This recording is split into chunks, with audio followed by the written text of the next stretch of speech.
agradeço na pessoa da Raquel a todo mundo, né? E primeiro que, antes de falar qualquer coisa, quero dizer que eu adoro a nossa mestra Charlotte Jokobeck. Então, convidado para ler esse texto, para mim é uma alegria no coração. E tem muito a ver com o que eu acho que seja a prática, né? Então, para mim, é uma satisfação. 104 anos, eu estou praticando desde os 30 e talvez 36. Na verdade, eu tive alguns professores, entre eles Bunkei Yamamoto Sensei, no Japão, Tokuda Roshi, no Rio, John Halifax Roshi, lá. E, na verdade, eu sou médico, né? Eu sou médico psiquiatra e eu trabalho muito com cuidados paliativos, né? Eu estou vendo aqui até o Roberto aqui no meu vídeo. Olha que curioso. Roberto é um outro professor lá do nosso templo e ele,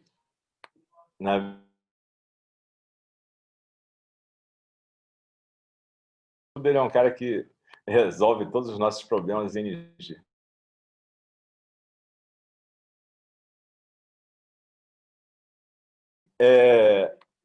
Eu sou psiquiatra, eu trabalho muito com cuidados paliativos, gente que está morrendo, gente que está de luto, e hoje em dia é isso que eu faço principalmente, além do meu trabalho no Dharma, né, de compartilhar o Dharma, eu trabalho muito com essa questão de cuidados paliativos e acompanhamento de doentes terminais e de luto. Eu acho que a nossa função na vida é servir, né? Então, eu fico muito feliz de estar com saúde no meio dessa crise enorme, poder continuar a servir. Na verdade, a gente pode dedicar esses momentos de prática a todas as pessoas que estão de luto e dedicar os méritos, quaisquer méritos que a gente consiga, para que as pessoas possam ter um pouco mais de paz e tranquilidade. É isso, basicamente. Eu não tenho muito que apresentar muito além disso, não. Que bom. Só para situar mesmo o pessoal, quem não conhece o senhor, o pessoal vai chegando aos poucos mesmo, viu, Monge Álcio? E a gente Eu pode sei, eu sei. começar a Nós estamos no leitura. Brasil, né? E aí a gente pode começar quando o senhor quiser. A sala é do senhor, fica à vontade. Se o senhor quiser, faça a leitura e os comentários como achar melhor, né? Se quiser ler, ir parando e comentando, fica bem à vontade. Aqui é um clube do livro mesmo, não é nada formal, não é nada com contexto de aula, nem nada. Fica bem à vontade, viu? Eu estou bem à vontade. Normalmente, eu prefiro ler de uma vez só, inclusive, os comentários dos alunos dela, porque eu acho que o texto tem que ser, de alguma maneira, digerido por quem está ouvindo. Então, eu não quero interromper o texto com o meu comentário antes da gente terminar o texto inteiro. Eu gostaria que eu lesse o texto e depois a gente fica 1 minuto ou 2 minutos em silêncio, só para o texto poder assentar. E depois a gente conversa. Eu vou falar algumas coisas e espero reservar um tempo para a gente poder conversar, cada um poder colocar alguma coisa que esteja sentindo. Acho que está bom assim, Raquel. Você concorda? Você Combinado. acha? Sim, sim, combinado. Então, beleza. Eu acho que eu vou começar a ler logo. Eu não sei, vocês estão lendo o livro inteiro, né? Da Jokobeck Roshi, né? E esse já é o Eu imagino. antepenúltimo capítulo, né? Quarta-feira já terminamos esse livro. Pois é, e eu não sei o quanto que vocês conhecem a Jokobeck, né? E é interessante, porque ela foi uma dona de casa, né? Que teve uma vida bem normal, assim, bem pouco. Ela não teve aquela coisa toda, daquela aura do Zen, de ir para a Índia, para a China, para o Japão. E, na verdade, ela trabalhou como secretária e professora de piano. E teve 3 filhos e se separou e foi morar numa cidade. De repente, eu acho bem interessante a história dela e tem muito a ver com esse capítulo que a gente vai ler hoje. Então eu vou ler e a gente depois conversa, beleza?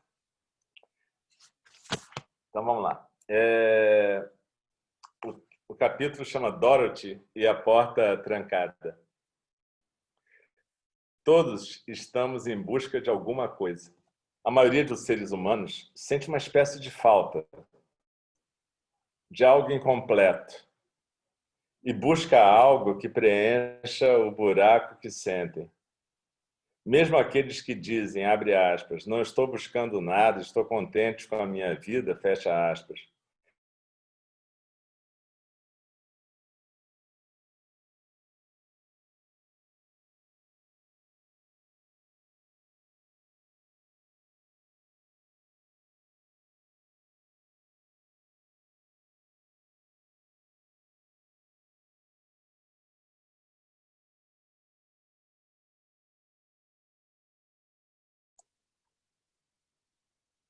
Acho que travou, Raquel. Mangel, o senhor travou aqui de novo. Que preenche o buraco que sentem. Esperança de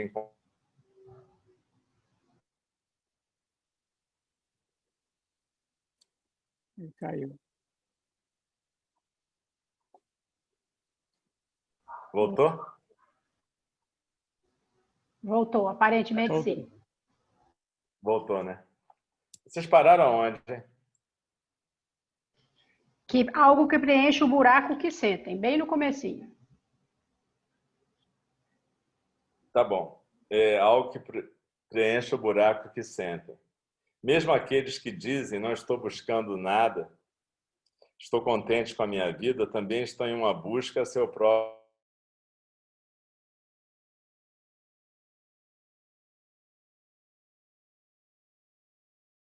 shopping de crescimento pessoal,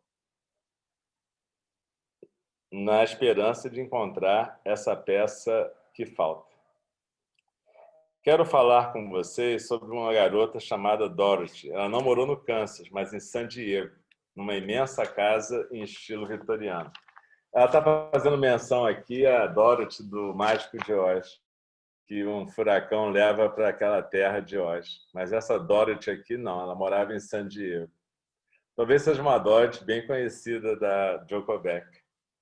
Então, sua família morava no solar há várias gerações. Todos tinham seu próprio quarto e havia aposentos extras e cubículos por toda a parte, além de um sótão e um porão. Quando Dorothy ainda era uma garotinha, ela aprendeu que algo de estranho havia naquela casa.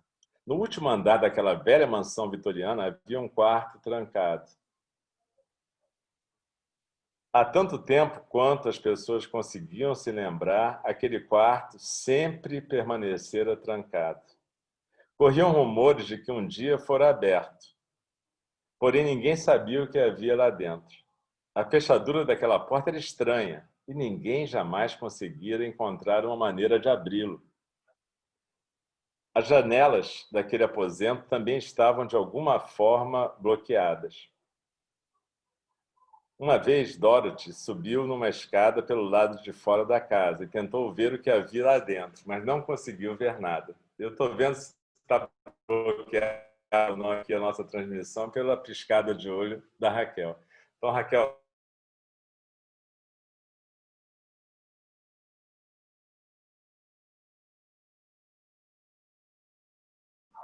Talvez, eu acho que se a gente desligasse as câmeras, ajuda a internet dele, eu não entendo isso. Ou não tem nada a não, ver? acho que fica normal. Eu acho que não é isso não, Não é Raquel. não, né? Eu acho que é assim mesmo. Mas só Tá que se você parar de piscar, eu vou saber que parou. Não tem Tá problema. bom. Então vamos lá. A maioria das pessoas daquela família estava simplesmente habituada ao aposento com sua porta trancada. Sabiam que estava lá, mas não queriam se importar com isso. Por essa razão, era apenas uma coisa que mencionavam. Dorothy, porém, era diferente. Desde o tempo em que era muito pequenina, ainda ficou obcecada com esse quarto e com o que havia dentro dele. Ela achava que ela precisava abri-lo. Quase tudo a respeito da vida de Dorothy era normal para uma garotinha daquele tamanho. Ela cresceu, Fizeram-lhe tranças no cabelo, tornou-se adolescente, cortou o cabelo segundo a última moda. Tinha uma amiga inseparável e um amigo inseparável. Ficava toda excitada com as últimas novidades no campo da maquiagem e com a mais nova canção de sucesso. Ela era bastante normal. Todavia, nunca desistiu da sua obsessão pelo quarto trancado. De certo modo, isso dominava a sua vida. Às vezes, ela subia até o último andar e sentava-se diante da porta e permanecia apenas olhando para ela, indagando-se sobre o que haveria por trás dessa porta. O que tem de trás dessa porta, né? O que pode ter? Quando Dorothy ficou um pouco mais velha, ela sentia o quarto como um aposento ligado ao que lhe fazia falta na vida. Por isso deu início a vários tipos de treinamentos e práticas, na esperança de encontrar o segredo que lhe permitiria abrir a porta. Essa porta, na verdade, você lembra a gente, né? Vários treinamentos e práticas, querendo abrir a porta. Tentou de tudo. Foi a vários centros, consultou diversos professores, buscando a fórmula para destrancar a porta. Participou de workshops, oficinas, né? Passou por processos de renascimento, hipnose e muito mais. Fez de tudo, nada, contudo, destrancava a porta para ela. Sua busca prosseguiu durante muito tempo, ao longo de todos os anos da universidade pós-graduação. Ela criou técnicas para se levar a vários estados alterados de consciência e continuava ainda assim incapaz de abrir aquela porta. Então, um dia, quando chegou em casa, notou que ela estava deserta. Ela subiu até o último andar e sentou-se em frente da porta trancada. Usando uma das suas práticas esotéricas, ela entrou num estado profundo de meditação. Obedecendo ao impulso, estendeu a mão e empurrou a porta que começou a abrir. Olha só, ela estava eletrizada. Em todos aqueles longos anos de tentativas para abrir a porta, nada parecido com aquilo havia ocorrido. Dorothy sentiu medo e excitação ao mesmo tempo. Tremendo, forçou-se a atravessar aquela porta. Foi então que descobriu...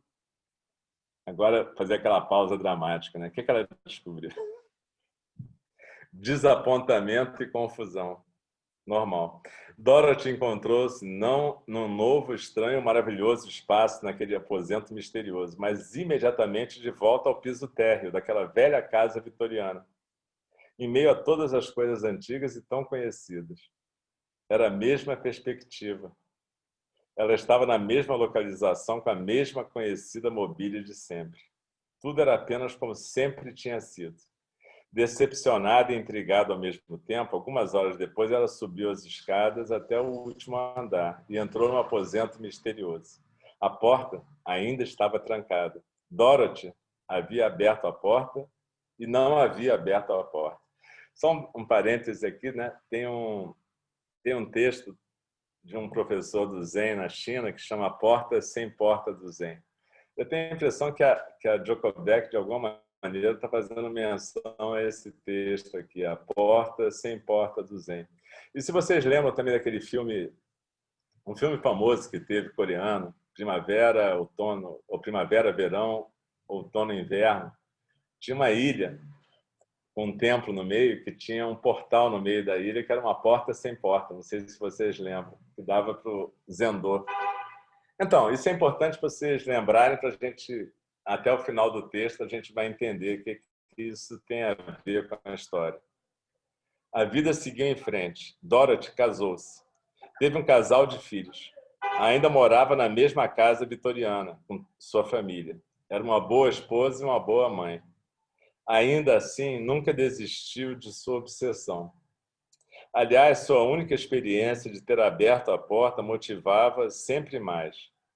Ela passava muito tempo no último andar diante da porta trancada, de pernas cruzadas tentando abri-la.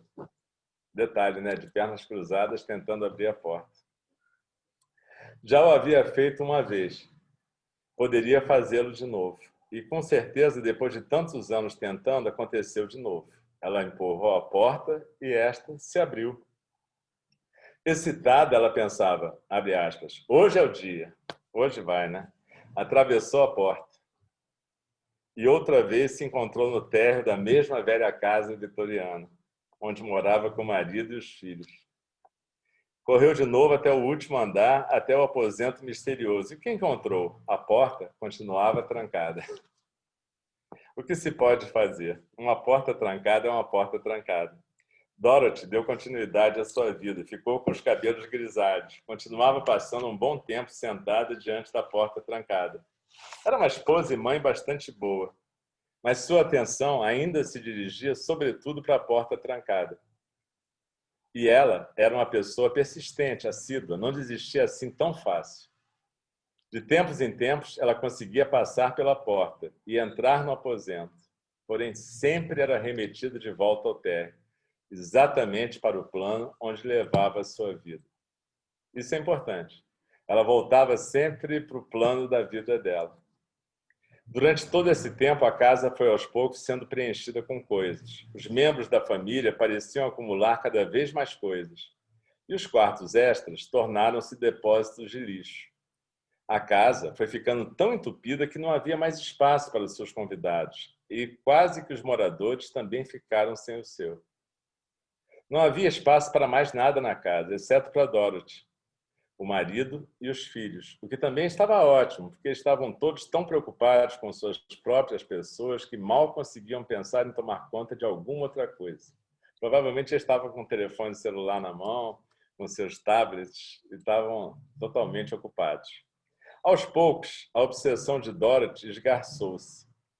Sua luta para abrir aquela porta começou a ficar obsoleta. Em vez de passar tanto tempo diante da porta, ela começou a ficar um pouco mais com os filhos e netos, tomando também conta da casa. Os pisos foram renovados, as cortinas trocadas, etc. A casa não estava em mau estado, mas havia sido um pouco negligenciada, porque Dorothy tinha se ocupado apenas de seu projeto de sentar diante da porta. Sua atenção lentamente foi deslocada de volta para o cuidado necessário às coisas diárias, que precisavam ser atendidas. Foi um lento processo. Às vezes, ela ainda subia até o último andar e olhava para a porta, mas se abrisse, sabia o que iria encontrar. Muito devagar, o desencorajamento e o desapontamento instalaram-se. Cada vez mais ela se esquecia de tudo que não fosse só viver sua vida, tomando conta das coisas de um momento para outro. Então, um dia ela subiu até o último andar e, por acaso, olhou para a porta que estava trancada. Uau! Estava escancarada. Lá dentro, plenamente visível, estava um confortável quarto para hóspedes. Havia uma bela cama e uma cômoda, e todos os pequenos acessórios que tornariam confortável aquele quarto para um hóspede. Ao ver aquele espaçoso e delicioso quarto de hóspedes, Dorothy percebeu no que havia se tornado o resto da casa. Ela via como tudo estava entulhado e confuso, e como era difícil andar livremente pela casa. Diante dessa constatação, a mudança começou. Sem que fizesse muito alguma coisa, os aposentos daquela velha mansão vitoriana começaram a desentulhar-se por si mesmos. Começou a haver mais espaço para as coisas e as pessoas naquela casa. Apareceu espaço. Era como se todo o monte de coisas fosse imaterial, lixo fantasmagórico. Nem estava lá realmente, afinal de contas. A casa voltou ao que sempre tinha sido. Aliás, sempre tinha existido muito espaço para convidados, e agora Dorothy percebia que a porta nunca estivera trancada para início de conversa. Sempre estivera aberta. Só sua rígida postura de empurrá-la mantivera fechada. Essa é a nossa ilusão essencial a respeito da prática, que a porta está trancada. A ilusão é inevitável, todos a temos num grau ou noutro. Enquanto pensarmos que a porta está trancada, ela está trancada. Para tentar abri-la, fazemos de tudo. Vamos a todo centro possível, participamos de workshops, experimentamos isso e aquilo, para por fim descobrirmos que ela nunca teve fechado. Apesar disso, a vida de esforços inúteis que Dorothy levou para ela foi perfeita. Era isso que ela precisava fazer. Na verdade, é isso que todos nós temos que fazer. Temos de dar à nossa prática tudo o que temos para conseguirmos perceber que, desde o início, não existe senão perfeição. O quarto está aberto, a casa está aberta, se não a entulharmos com lixo inexistente. Mas não existe meio de sabermos disso antes de sabermos disso.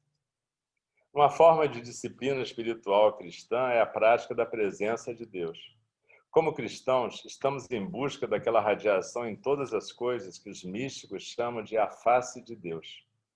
Essa radiação não está escondida em algum lugar muito distante, mas bem aqui e agora, exatamente embaixo do nosso nariz. Da mesma forma, Dorothy percebeu que aquilo que tinha buscado sua vida inteira era simplesmente a sua própria vida. As pessoas, a casa, os quartos. Todos estes eram a face de Deus. Nós, porém, não enxergamos isso. Se realmente o víssemos, não torturaríamos os outros nem a nós da maneira como fazemos. Não somos gentis, somos manipuladores e desonestos. Se víssemos que essa vida que estamos levando é a própria face de Deus, não seríamos capazes de nos comportar dessas maneiras. Não em razão de algum mandamento ou interdição, mas só porque veríamos a vida tal como ela é. Não é que a prática, sentar-se diante da porta, seja inútil, mas uma grande parte do que chamamos prática, caçar ideais ou iluminação, é uma ilusão. Isso não abre a porta. Enquanto não enxergarmos esse fato com a mesma clareza com que comemos nosso mingau de aveia pela manhã, teremos de atravessar muitos desvios e atalhos, muitos desapontamentos e enfermidades, que são nossos mestres na vida. Todas essas lutas fazem parte do aprendizado relativo à porta. Se praticamos bem, mais cedo ou mais tarde esse quebra-cabeça fica mais claro e a porta abre-se com mais frequência. Aqui acaba a fala da Joko Beck, Roshi, e a gente vai ter depois a parte dos alunos, que eu vou ler também. Mas só para dar um descanso, a gente pode passar 1 minuto em silêncio, sem achar que a gente se congelou e acabou a internet, só para a gente poder sentir o que está acontecendo. Eu acho que 1 minuto só, 1 minuto só. Eu vou tocar o sino aqui, eu vou convidar o sino a soar e durante 2 minutos a gente fica em silêncio.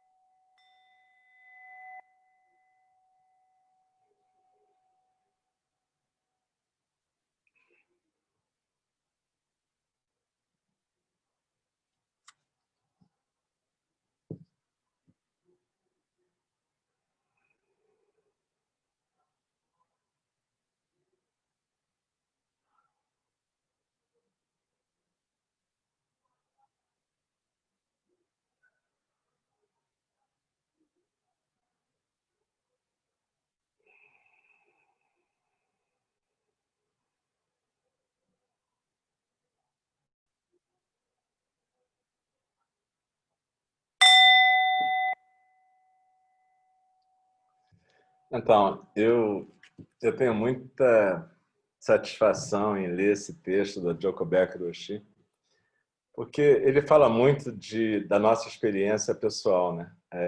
A gente, quando começa a praticar, e mesmo quando a gente continua durante anos, a gente acha que tem uma porta trancada e que a gente tem que dar um jeito de abrir essa porta, né? E a gente não acha que aquela vida que a gente tem no dia a dia, quando a gente acorda, faz a higiene, vai ao banheiro, faz o café da manhã, é aquela vida é iluminação, né?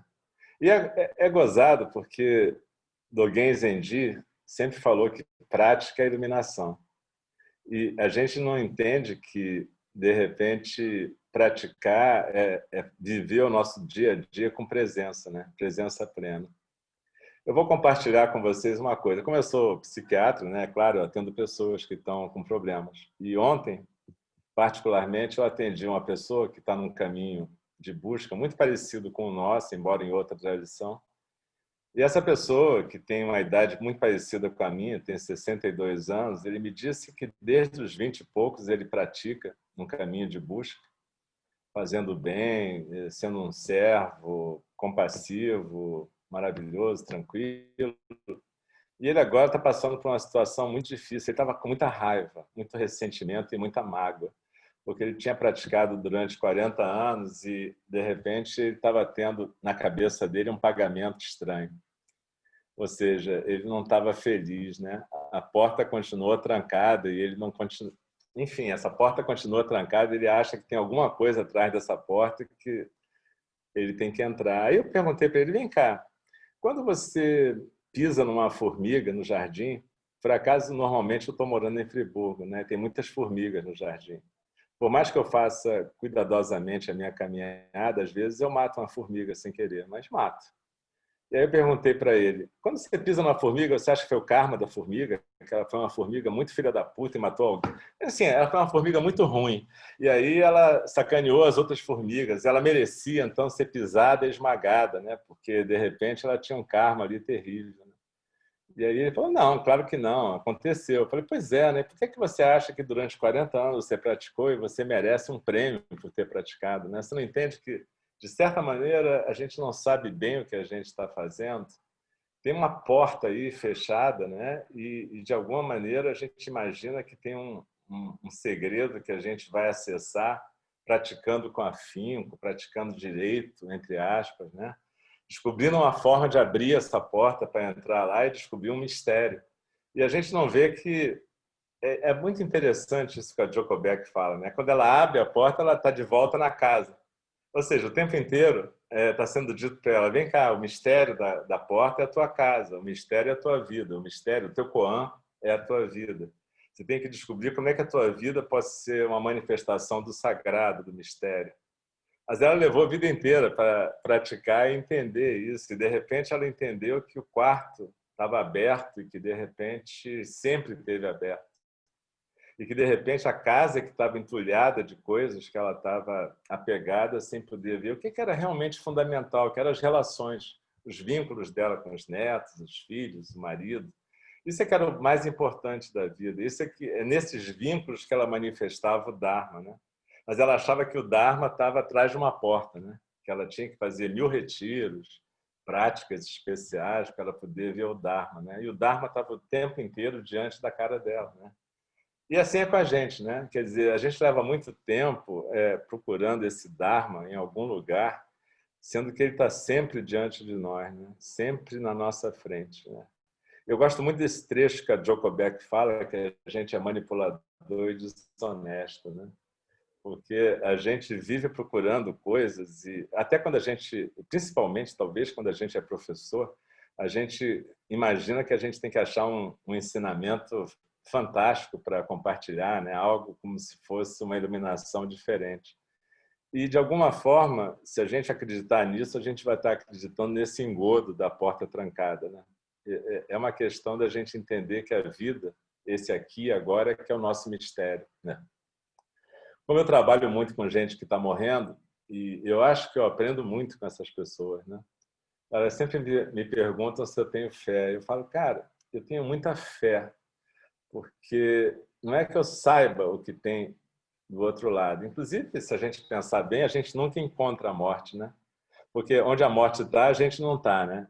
Onde a gente está. E aí, quando vem a morte, a gente não está mais. Então, a gente e a morte nunca estão juntos. No fundo, eu nunca vou saber o que está do outro lado. Eu não posso saber o que está do outro lado. Então, vai acontecer alguma coisa, mas eu tenho fé que existe um mistério, uma transcendência. E que, de alguma forma, essa transcendência vai se manifestar. É uma fé. Talvez eu seja um cara burro, simplesmente essa fé seja uma bobagem que me sustenta. Mas eu tenho fé e isso me ajuda e, na verdade, me ajuda a trabalhar com o que eu trabalho, me ajuda a trabalhar com as pessoas que estão morrendo e com as pessoas que estão enlutadas.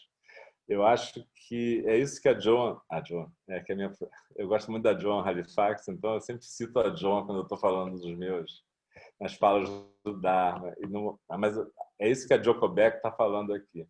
A nossa vida é uma vida de serviço, de cuidado, e a gente fica procurando isso em algum outro lugar, dentro de um quarto fechado, né? Então, eu vou continuar a ler aqui a parte dos alunos e depois a gente vai ter um tempinho para conversar. Eu acho que é legal a gente poder falar também, todo mundo que está aqui, né? Mas eu vou continuar aqui a fala dos alunos da Joko Beck Roshi. Então, vamos lá. Aluna. A prática não diz respeito a abrir o coração? Não é isso que Dorothy estava realmente tentando fazer? Joko. Sim, essa é uma forma de descrever a coisa. E ela descobriu que, aluno, que seu coração já estava aberto. Joko, certo, os pais que não conseguimos aguentar, o parceiro que nos magoou, o amigo que irrita, não há nada de errado com eles, a menos que pensemos que há. Enquanto não estivermos prontos para ver isso, porém, não o veremos. Aluno, se a história é a respeito de um quarto de hóspedes, então Dorothy nunca nem chegou a pensar em ter convidados. Joko, certo, ela nem pensaria nisso. Nós pensamos, eu deveria ser mais simpático, mais educado, mais hospitaleiro. Contudo, se estamos emaranhados em nossas ilusões, não podemos ser verdadeiramente hospitaleiros. Até desempenhamos os movimentos nesse sentido, mas ser de fato hospitaleiro significa ser apenas quem se é, como somos. Não podemos acolher ninguém em nossa casa se primeiro não tivermos acolhido a nós mesmos. Aluno, quando estamos emaranhados em nossos melodramas pessoais, como Dorothy estava, não estamos verdadeiramente disponíveis aos outros. Quando enxergamos mais além de nosso melodrama pessoal, conseguimos ver com mais objetividade as necessidades dos outros e responder a elas. Joko, sim, todos nós já passamos pela experiência de estarmos tão contrariados que simplesmente somos incapazes de ouvir os problemas de um outro indivíduo. Não temos espaço para isso. Todo o nosso espaço está ocupado com nossas próprias coisas. Não temos nenhum quarto de hóspedes. Mesmo assim, não podemos simplesmente dizer não vou ficar obcecado e desejar que isso aconteça. Pois então, achamos que ainda há um buraco em nossa vida, que temos de destrancar a porta e descobrir o que está do outro lado. Aluno, minha prática tem sido uma série de decepções. Eu imagino, abre aspas, esse workshop vai resolver essa situação para mim, fecha aspas. Participo dele e, embora possa ser útil de alguma maneira, em última análise, é desapontador. Acho muito difícil simplesmente permanecer com meu desapontamento e sentir a minha vulnerabilidade. Em vez disso, encubro-os de alguma forma e digo para mim mesmo, abre aspas, basta continuar tentando. Vou descobrir um outro workshop, fecha aspas. Aluno, sinto que perdi muito tempo e energia, que desperdicei momentos preciosos da minha vida, queixando-me de meus pais e de minhas condições de vida, tudo no esforço de destrancar a porta. Joko, não adianta nada olhar para trás e dizer, abre aspas, eu deveria ter sido diferente, fecha aspas. Num dado momento, somos do jeito que somos e vemos o que somos capazes de ver. Por essa razão, a culpa sempre é inapropriada. Aluna, parece como se tivéssemos que atravessar um certo tanto de sofrimento. Temos de ser crucificados antes de nos entregar. Joko, sem exagerarmos na dramatização desse aspecto, isso é verdade. Somos muito teimosos e isso também está certo. Aluna, Dorothy conseguiu desfrutar da sua vida? Me incomoda que alguém tenha que lutar por tanto tempo. Joko, sim, imagino que ela às vezes desfrutou sua vida, antes mesmo de ter visto o que era. Todos nós desfrutamos a nossa vida às vezes, mas por baixo do contentamento e da gratificação está a ansiedade. Ainda estamos em busca de algo atrás da porta e temos medo de nunca encontrarmos. Pensamos, abre aspas, se eu tivesse isso ou aquilo, seria feliz. Fecha aspas. Uma época de momentos prazerosos não elimina essa inquietude subliminar. Não existem atalhos. Devemos, enfim, enxergar quem somos e o que é esse aposento que está atrás da porta. Aluno, comigo, o sentimento que está por baixo de tudo é o medo. É como uma corrente subterrânea sutil que flui junto com tudo que faço. Minha vida toda não fui plenamente consciente dele, mas ele estava lá, dirigindo a minha vida. Joko, quando sentamos para praticar, levamos nossa atenção para essa sutil corrente subterrânea. Isso quer dizer notar nossos pensamentos e as sutis contrações do nosso corpo. Para Dorothy, Isso aconteceu quando sua obsessão com a porta trancada começou a abrandar. E ela começou a prestar mais atenção nas condições do resto da casa. Suas esperanças começaram a morrer. Aluno. Basta que tomemos conta de nossas tarefas imediatas. Jogo. Certo. E tomar conta do que precisa ser cuidado remete-nos de volta ao que somos nesse momento. Na história sobre Dorothy, o que vocês pensam acerca dos aposentos entulhados na casa? Aluno. Apegos. Pensamentos a respeito de um monte de coisas. Recordações. Jogo. Recordações, fantasias e esperanças. Aluna, parece que quando temos uma coisa imediata a fazer, nossa tendência é focalizar, em vez disso, medo ou ansiedade, ou qualquer outra coisa, a porta trancada, e esquecer de prestar atenção na tarefa que está à nossa frente. De certo modo, o medo, ou o que for, é irrelevante. Existe essa tarefa a ser feita, e só precisamos fazê-la com ou sem medo. Luto contra a minha vida porque, em vez de fazer o que precisa ser feito, eu luto contra o medo subliminar, tento destrancar aquela porta. Jogo. Certo. Paradoxalmente, o único meio de abrir a porta é esquecendo a porta. Os alunos costumam queixar-se comigo de que, quando se sentam para praticar, algo interfere em sua percepção consciente. Fico aéreo, fico tão nervosa, não consigo ficar quieto. Por trás dessas queixas está o pensamento de que, a fim de sentar e praticar com alguma eficiência, temos de nos livrar de todas as coisas desagradáveis. A porta trancada tem que ser aberta para que podermos alcançar todas as coisas agradáveis. Se estamos aéreos, estamos aéreos. Se estamos nervosos, estamos nervosos. Essa é a realidade de nossa vida naquele momento. Uma boa prática sentada significa simplesmente estar presente com isso. Ser esse nervosismo ou esse alinhamento. As pessoas se dão a imensos trabalhos quando se trata de eliminar sentimentos desagradáveis. Abre aspas. Estou tenso. Tenho de participar de um workshop para relaxar. Fecha aspas. Então a pessoa vai para um workshop. Isso a faz relaxar. Mas por quanto tempo? Querer aliviar a tensão é como olhar para a porta trancada, tentando imaginar o modo de abri-la.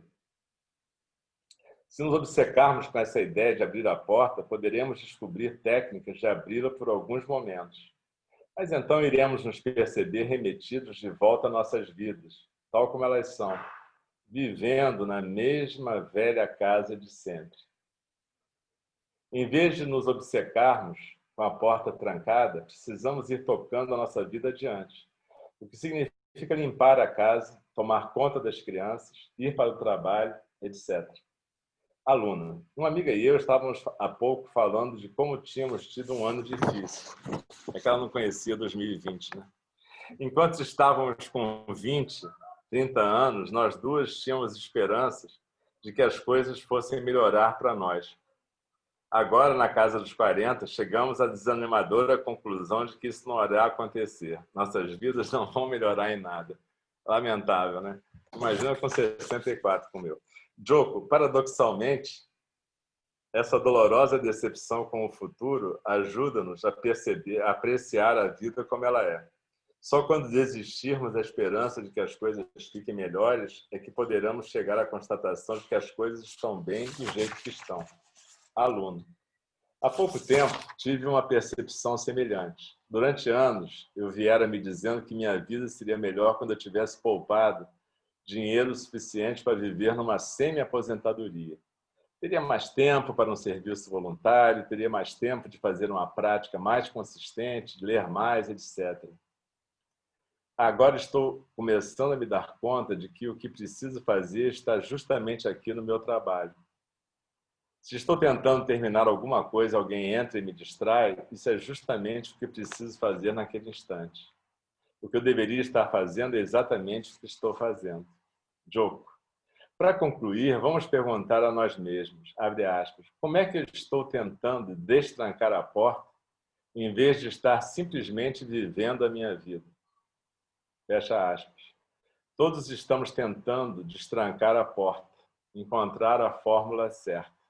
Estamos em busca do professor certo, do parceiro perfeito, do emprego inacreditável, etc. Constatarmos que estamos tentando destrancar a porta é imensamente valioso. Ajuda-nos a ver o que nossa vida realmente é. Bom, aí termina o capítulo e a gente pode respirar e ver quem é que quer falar alguma coisa. Eu sugiro que quem quer... Eu vou até fechar o meu microfone, quem quiser falar alguma coisa... Eu destravei rápido demais. Quem quiser falar alguma coisa, comentar, perguntar, é só destravar o microfone, fazer um gachô e a gente vai fundo. Beleza? Então, vou aqui fechar. Obrigada, Monge Alcio. Foi ótimo. Esse livro, esse capítulo, a gente já está no antepenúltimo, né? E aí ele vai meio que sintetizando mesmo tudo que foi tratado lá para trás. Essa mestra, pelo que a gente leu aqui esse semestre todo, ela tem essa característica de foco constante na prática, né? E no aqui e agora e na vida normal, né? Digamos assim, na vida natural. Todo o livro ela falou sobre isso o tempo todo. Mas isso aqui, para uma linguagem de quem é praticante do Zen, faz sentido, né? Porque a gente tem como base usar Zen. Mas chegar a essas conclusões todas aqui, e com tanta minúcia, né? E nesse nível que ela trata aqui, sem ter uma prática que não seja o Zazen, é difícil, né? As pessoas se conscientizarem disso e sair, a vida é como ela é, não tem a esperança, né? Essas coisas que ela trata aqui, as esperanças, não, suas esperanças começam a morrer. É nesse momento que a coisa começa a ficar boa. E aí isso é puxar muito forte assim o tapete, até o nosso às vezes, né? Porque por mais que a gente pratique, a gente ainda está com várias portas fechadas, né? E eu acho que aqui no começo, posso estar equivocada, o senhor pode me corrigir, mas ela faz um paralelo assim aos Kenshos, né? Durante essa nossa caminhada mesmo, dentro do Zen e da prática, que a gente vai, os portais do Dharma, né? São incontáveis e são como as portas da Dorothy. A gente vai abrindo, abre um... e aí você tem aquela compreensão, que não é uma compreensão... literal, né? É impossível ter os praticantes aqui, em algum momento já teve assim minimamente um vislumbre do rabo do boi, né? Do cabelinho do rabo do touro lá, dos 8 passos e a gente vê e aí você fala, é possível destrancar essa porta, né? E aí vem às vezes aquela ânsia, né, de vou praticar mais, vou fazer um monte de sexim e para que isso se acelere e depois a gente vai vendo que realmente as coisas não funcionam dessa forma. Agora é um bom momento da gente essa fala dela aqui sobre esperança, né? E o Zen sempre trata isso de uma forma muito dura, assim, né? Dos desapontamentos, de desencorajamento, que parece que é negativo para quem olha de fora, mas a gente sabe que é extremamente positivo. Eu, às vezes, fico olhando, dá um desânimo, mas ao mesmo tempo a gente vê uma portinha abrindo e fala, tá bom, né? Tá bom do jeito que tá, né? Mesmo desencantada e a gente, principalmente vivendo nesse momento tão terrível agora, não vai adiantar a esperança, né? Não vai adiantar a ação. Não tem esperança mesmo. Não tem, né? Isso é o samsara, isso faz parte do samsara e não tem mesmo esperança. Nada vai mudar tão drasticamente, tão rápido. Eu tenho uma pergunta. Pode fazer, Marcessa. Esse penúltimo parágrafo aqui, vou até ler aqui a frase que me deixou aqui com dúvida. Quando ela fala, agora estou começando a me dar conta de que o que eu preciso fazer está justamente aqui no trabalho. O que eu deveria estar fazendo é exatamente o que estou fazendo. Assim, eu sou iniciante, né? Todos sabem que eu estou iniciando agora no Zen. Sim, está muito claro que não existem para o Zen caminhos certos e caminhos errados, né? A forma que a gente vê é que dá o tom da diferença aí, o tom do cinza, né? Mas aí eu pergunto para o senhor, monge, não existem caminhos certos e errados, mas existem caminhos que conduzem à vida e caminhos que não conduzem à vida.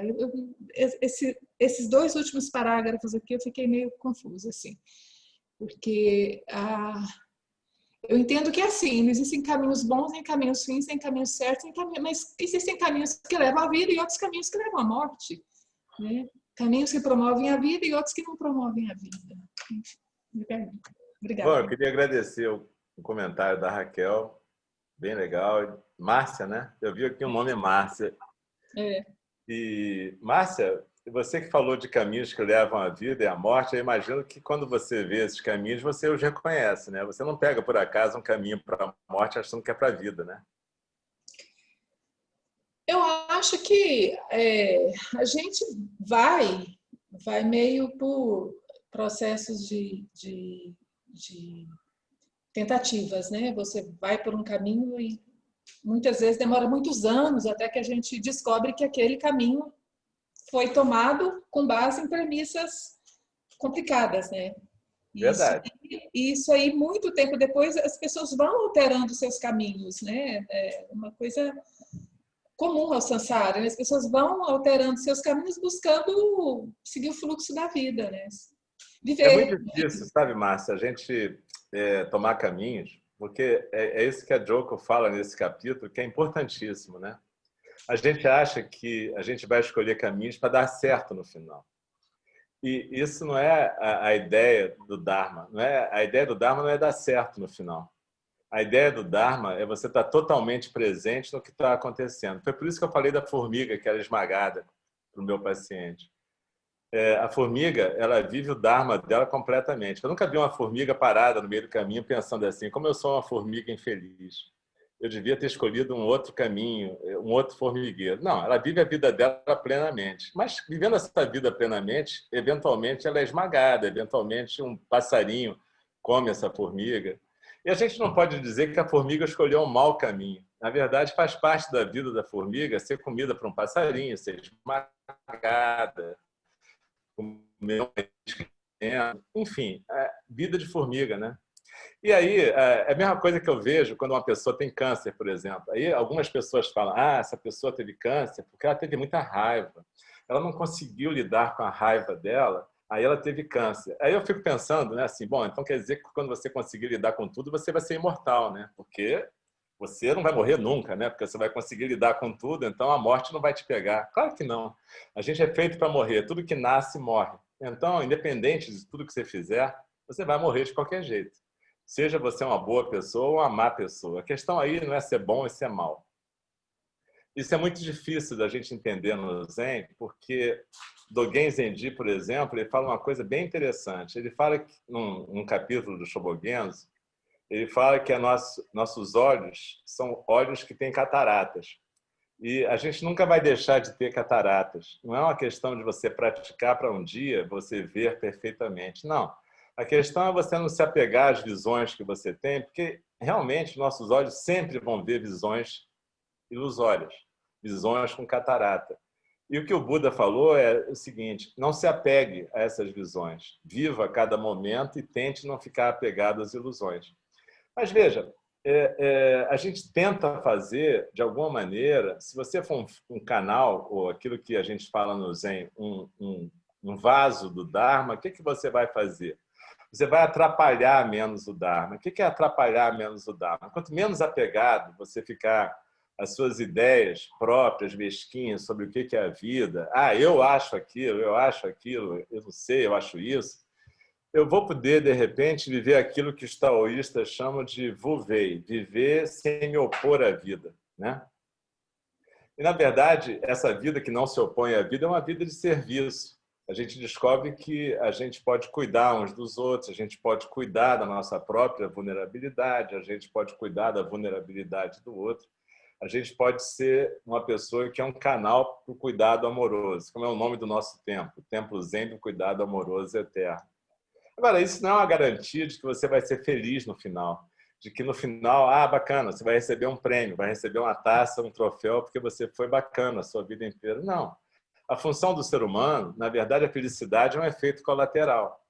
Se você trata bem quem está em volta, cuida dos seres em volta, é provável que você tenha uma vida mais feliz, mais agradável. Mas isso não é garantido, porque não é esse o contrato do ser humano. Na verdade, não é esse o contrato da vida. Vocês lembram que quando o Buda tinha 5 anos, ele estava meditando, quando o pai dele levou... Tem uma lenda que conta que Buda estava sentado embaixo de uma árvore, meditando, enquanto o pai dele o levou para a festa da semeadura. Tinha uma semeadura quando os campos eram arados. Então, como é que os campos eram arados? Então, arado é aquela coisa que parece uma foice, né, que é carregada por um sujeito e puxada por bois, e faz com que a terra seja revolvida. Quando a terra era revolvida, o que o Buda viu? Na época não era o Buda ainda, era o Siddhartha com 5 anos. Ele viu um monte de minhocas sendo revolvidas, os passarinhos comendo as minhocas, os bois sangrando, os escravos sendo chicoteados, e ele entendeu o que era a vida. Ele entendeu que, na verdade, ali as minhocas não eram culpadas de ser minhocas. Elas simplesmente eram minhocas. Os passarinhos eram passarinhos e os bois eram bois. E, na verdade, a questão é como é que você pode, nesse mundo de atritos e violências, como é que você pode ser feliz, na verdade? Essa questão começou a perseguir o Buda desde que ele tinha 5 anos de idade. E ele só foi resolver isso com, supõe-se, né, com 40 anos, ou por aí, ou 39. Mas como é que ele resolveu isso? Ele não resolveu isso de uma forma mágica, achando uma fórmula para ser feliz. Ele entendeu que a vida era uma potência e que tudo que a gente vive faz parte da vida. E que a questão não é a gente escolher o agradável ou o desagradável, mas é a gente estar plenamente presente naquilo que está acontecendo. Eu entendo muito isso quando eu vejo gente que está com câncer. Normalmente, a pessoa que tem um diagnóstico de câncer, ela fica meio chocada. Fica assim, meu Deus, quando é um câncer grave, né, que provavelmente vai levar à morte, então eu vou morrer de verdade? Então ela se toca de que a vida dela tem um limite, né, tem um fim, né? Mas, de repente, quando ela para de se preocupar com isso, ela passa a se preocupar em viver a vida a cada momento. Cada refeição, cada relação, cada encontro com cada familiar. E ela descobre que a coisa tem um valor em si, que não é o valor por causa do depois, é um valor pelo em si, pelo aquilo que está acontecendo na vida. E que em cada momento a gente pode ter um encontro pleno. E quando a gente tem um encontro pleno, esse encontro vai trazer iluminação para todo mundo. O resultado final a gente não sabe, mas quer saber? No fundo não interessa muito. Porque esse resultado final, qual é o resultado final daqui a 100 anos para todos nós? A gente já sabe, todos nós vamos estar mortos. Então, a questão não é essa do resultado final, é como que a gente vive o resultado agora, como é que a gente vive cada momento que a gente está vivendo. O que a Joko Beck faz, e que eu gosto muito, é que ela traduz o Zen para uma linguagem do dia a dia. Tudo isso que está nesse capítulo podia ser dito num koan. Tem um koan muito famoso, que certamente a maioria de vocês conhece, que fala assim: quando eu comecei a praticar, as montanhas eram montanhas, as águas eram águas. Aí eu comecei a praticar, pratiquei mais, as montanhas não eram mais montanhas, as águas não eram águas. E, de repente, eu continuei mais a praticar e as montanhas realmente eram montanhas e as águas eram águas. Mas aí a gente entende, talvez, uma possibilidade é que só no final você consegue ver as montanhas como montanhas e as águas como águas. Porque no começo você via como alguma coisa da sua cabeça. E aí, quando você começa a praticar, você fala, agora sim, agora eu vou entender qual é o significado profundo das montanhas e das águas. E aí, de repente, você descobre que o significado profundo é as montanhas serem montanhas e as águas águas. Fernando Pessoa tem um poema muito bonito que ele fala assim: o mistério das coisas é que elas não têm mistério. É um dos heterônimos dele, que é o Alberto Caeiro, que fala isso. Eu não sei o poema inteiro, mas essa frase é muito marcante. Ele fala: por que ficar buscando esse mistério que estaria em outro lugar quando as coisas são exatamente as coisas que são? Mas é tão difícil, né, ver as coisas que são como são. O Thich Nhat Hanh, ele conta uma história que alguém chegou para o Buda e falou assim: o meu mestre consegue andar sobre as águas. o senhor consegue andar sobre as águas? Ele falou, não, eu consigo andar sobre a terra. E é um negócio tão interessante, né? Poder andar sobre a terra, sentir o contato da terra, sentir o seu peso andando, né? Sentindo quem você é naquela terra, né? Então, a gente passa muito tempo e eu penso assim, na minha idade agora, que nem é tanto, talvez hoje em dia, 64 anos, mas eu falo em todas as ilusões que eu tive sobre iluminação, sobre várias coisas, e como que muitas vezes eu não olhei para o que estava acontecendo na minha frente, a um palmo do meu nariz, sabe? Procurando alguma coisa que estaria em algum lugar, no Himalaia, em algum lugar estranho, sabe? Eu até fui nos Himalaias, né? Mas foi tão interessante, né? Porque talvez eu precisasse ir lá para descobrir que não estava lá. E Dogen também fala isso no Fukan Zazengi, né? Dogen Zengi fala que você não precisa fazer fúteis viagens a outros países para descobrir isso. Mas, curiosamente, ele foi para a China, né? Então, talvez seja isso. É isso que a Joko fala, né? A gente tem que fazer essas fúteis viagens a tantas coisas e tantos lugares para a gente descobrir que talvez não precisasse ter feito. Mas tá tudo bom, né? Tá tudo certo. É assim que a gente vai vivendo, né? Márcia, não sei se eu respondi o que você falou. Aliás, eu falo pra caramba, então também tem essa vantagem. Quando eu acabo de falar, você já esqueceu o que você perguntou, eu também já esqueci, tá tudo ótimo. Não, eu não sou muito boa para falar não, monge, mas às vezes eu arrisco aqui. Mas assim, é só, talvez explicando, eu não quis falar em termos de uma vida feliz ou infeliz, de busca de felicidade ou infelicidade. Na verdade, o que eu quis me referir era a respeito de caminhos auspiciosos e caminhos não auspiciosos. Porque até para a gente chegar a esses insights, precisa de tempo de vida, né? Precisa de caminhos que conduzam a essas práticas que permitam que a gente perceba esses condicionamentos, né? Foi nesse sentido que eu coloquei. Apesar de ser iniciante, eu acho que essa coisa de felicidade e infelicidade, eu acho que assim, né? Acho que eu já consegui deixar isso aí um pouquinho para trás, né? Em termos de vida auspiciosa, de vida não auspiciosa, não em termos de eternidade, de permanência aqui, né? No sensato. É isso. Obrigada, Monte. Nada, eu que agradeço. Você vai descobrir uma coisa, né, Márcia? Os professores budistas, eles têm o dom de não responder as perguntas, sabe? Isso Responde, faz parte. responde e eu fico muito grata. Obrigada, Monte. Não, tudo bem. É assim que funciona. Obrigada, gratidão. Obrigada. A questão da temporalidade é uma das primeiras portas que a gente tem que abrir também, que a gente é muito preso no tempo, né? E depois a gente vê que é simplesmente realmente caminhar. E esquece o tempo, né? Esquece porque é só uma medida mesmo, né? Para o budismo é isso. E aí, quando você falou no começo, não foi bem ou mal, mas que seja isso, a gente tem um norte, né, Márcia?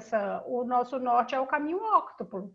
Então, assim, quando na dúvida, lembra do caminho óctuplo, né? Lá está a solução. Os budistas têm aquilo ali como norte. A gente tenta e a gente falha. E a gente tenta de novo. E a gente vai andando, né? Então, existe É um isso aí. norte, né? Não é assim, solto, né? Ah, eu vou decidir o que é bom, o que é mal. A gente nem usa essa terminologia no budismo porque é bem equivocado, né?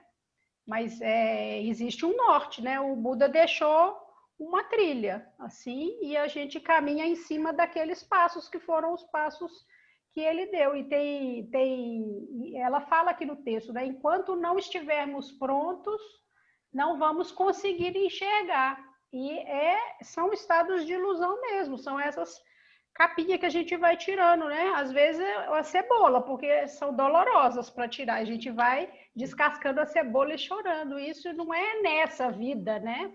Provavelmente não se resolva. Então, a questão da temporalidade, ela tem que... a gente tem que esquecer isso. Mesmo que seja conscientemente na teoria, a gente tem que ter isso em mente, né? Esquece a questão do tempo para quem caminha dentro do budismo, porque é outra medida de tempo, né? Não tem começo e não tem fim, né? Então não tem tempo. Em tese, em última instância, né?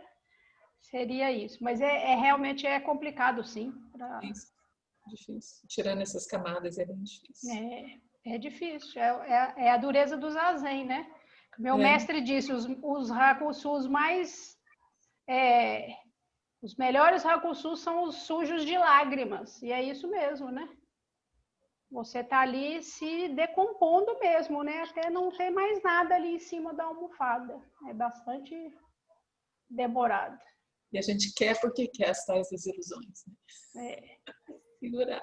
O mundo é mais divertido, né? O mundo é muito mais divertido e legal. Eu também. E a parede. Super divertido o mundo. Aliás, eu tenho maior medo de morrer. Deve ser por isso que eu trabalho com gente que está morrendo, para me garantir que eu não estou morrendo enquanto eu estou trabalhando, né? Mas, na verdade, é isso, né? Quer dizer, eu acho que a vida é bacana de qualquer jeito que ela vem, sabe? Eu realmente acho isso.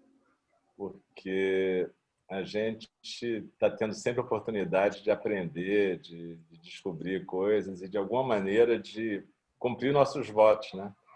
Aquilo que a Raquel falou, eu acho muito verdade. O Buda deixou alguns indicativos no caminho óctuplo, nos votos. Não são mandamentos, na verdade, são as pistas que ele deixou. Assim, galera, eu fui por aqui. Se vocês quiserem ir por aqui também, acho que vai funcionar para vocês. É um jeito, é um caminho que ele disse. Eu acho que os votos e os preceitos são um caminho para a gente ter um norte, de alguma maneira. Não quer dizer que seja fácil a gente adaptar isso. Mas, de alguma maneira, a gente tenta não fazer o mal, fazer o bem, tentar ajudar as pessoas, tentar não caluniar, não falar mal, não se deixar dominar pela raiva. Eu acho que cada preceito, por exemplo, é um koan, na verdade, né? É um desafio para nós, né? A vida inteira, né? E eu acho que é uma chance. Eu gosto muito de uma frase do Buda, e que o Dogen Zenji repete muito, que é sobre o precioso nascimento humano. Por que o nascimento humano é precioso? Se fosse uma porcaria, ele não chamaria de precioso nascimento humano. Eu acho que é uma chance preciosa da gente estar vivo e da gente aprender, e da gente praticar, e da gente canalizar o Dharma, e da gente se desapegar desse obstáculo que pode ser o apego excessivo a uma identidade, né? Hoje em dia, identidades estão muito em moda, mas o budismo fala o seguinte, bacana, a identidade é o jeito que a gente tem de viver. Nesse mundo de relações, a gente desenvolve identidades e é assim que a gente funciona. Mas se a gente ficar apegado demais às nossas identidades e preso nessas identidades, a gente vira um obstáculo para o Dharma e não um canal para o Dharma. A nossa função é ser canais para o Dharma. Quando a gente faz votos, com certeza. Mas, no fundo, a ideia para todos os seres é que todos os seres manifestam o Dharma, na verdade, né? Dogen Zenji, quando fala que as telhas, as pedras, os pássaros, as águas, as montanhas manifestam o Dharma, o que ele está dizendo? Cada coisa é o Dharma sendo manifesto. Cada um de nós é o Dharma. Mas se a gente fica muito preso na identidade própria e nas questões pequenas próprias, a gente para de manifestar o Dharma e a gente vira karma. A gente vira só uma manifestação de um karma eterno, entendeu? Então a gente tem um precioso nascimento humano que é assim do tipo, acorda. De repente você pode ser um canal para o Dharma. É só isso. Se toca. E de repente o mundo pode ser bem bacana se todo mundo for um canal para o Dharma, né? Mas, enfim. Onde quer que a gente esteja, né? Ela deu o exemplo da uma moça, né? Uma aluna falou: eu entendi que agora no trabalho é onde eu devia estar, fazendo o que eu deveria estar. Provavelmente ali no trabalho dela, ela conseguiu ser isso, né? Ser um canal do Dharma até ali, e sem doutrinação, sem apologia, sem nada, né? A gente tem como ser esse tipo é canal mesmo, né? Isso são meios hábeis, você utiliza de meios hábeis, de fala, de comportamento que o próprio Zazen te dá, e você entra nos lugares, e ninguém precisa saber nem que você é budista, nem que você é nada, porque não é nada mesmo. Que bom que ninguém quer ser nada, né? Quanto menos a gente é melhor. Eu não sou nada, mas eu sou um nada que está alegre de ver o Bruno ali. Ele está hoje está sem manto hoje, mas está em trânsito. Ele fez aniversário há pouco tempo, não foi? Ontem. Então, pois é, eu estou alegre de ver o Bruno. Eu acho que esse que é muito legal do Dharma. A gente não é nada e a gente é só um momento do Dharma, mas é muito bacana quando tem um momento como o Bruno, por exemplo. Eu gosto do Bruno. Beijo. Um beijão, é um prazer te ver, te ouvir. Eu tava até há pouco tempo no trem, aí agora eu parei para tomar um café antes de pegar o próximo trem. E eu estou ouvindo você e estou muito feliz e muito contente de ter você conosco, né? É uma honra enorme. E muita saudade, né? Pois é, bom te ver. Essas coisas da pandemia, né? Hoje em dia a gente está podendo se ver de outras formas, né? Sim, sim. Melhorou Nem bem. tudo é desgraça, né?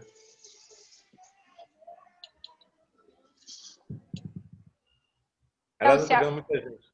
Tem Muita bastante gente aqui. gente. Se alguém tiver mais alguma pergunta, algum comentário, fiquem à vontade, viu, gente? Tem bastante gente nova que deve ser. Vai responder. O pessoal do Rio, né? Que eu estou vendo aqui esses Luiz Felipe, Theo, Rogério. O Theo é de Portugal, na verdade. O Theo é de Lisboa. Eles. Lisboa, nosso irmão português. O resto é a turminha de sempre aqui mesmo. Lúcia Helena. Tem o Miguel também aqui, que não sei se esse Miguel é o nosso Miguel lá da Eslovênia. Tem o Roberto Gregório, que é nosso monge lá. Rafael Mundim. Rafael é nosso monge também lá de Enindi. É nosso especialista em mídia digital e coisas e tal. Olha só. Aí. Ele aí. Ele é uma figura. Tem que ter uma pessoa jovem, né? Porque eu sou um dinossauro, né? Quer dizer, então eu sou obsoleto. Na verdade, tem que ter gente mais jovem para resolver as coisas. Isso aí. Então, acho que é isso, né, monge? É isso. Já que ninguém tem mais nada, muito obrigada pelo senhor ter vindo, foi muito bom. O senhor sempre bem-vindo no Clube do Livro, sempre que quiser aparecer. As portas aqui estão sempre abertas, viu? Super obrigado. Espero um dia conhecê-lo pessoalmente aí no Rio. Com certeza. A gente vai passar. Espero que a gente sobreviva a isso tudo, isso. Né? Mas se não Se sobreviver, todos sobrevivermos, espero conhecê-lo. Muito bom. Sempre assim, né? Bruno, bom te ver, tá? Vamos ver todo mundo aí também. Muito obrigado, pessoal. Beleza, obrigada. Boa noite. Gachô, boa noite. Muito obrigado. Foi um prazer recebê-lo.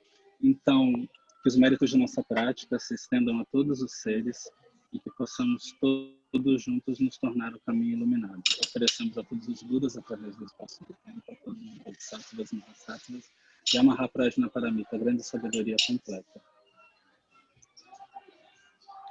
Gachô. Gachô. Até quarta, pessoal. Um abraço. Abraço, obrigada, bom dia. Um abraço a todos. Boa noite a todos. Se cuidem aí no Brasil. Boa noite.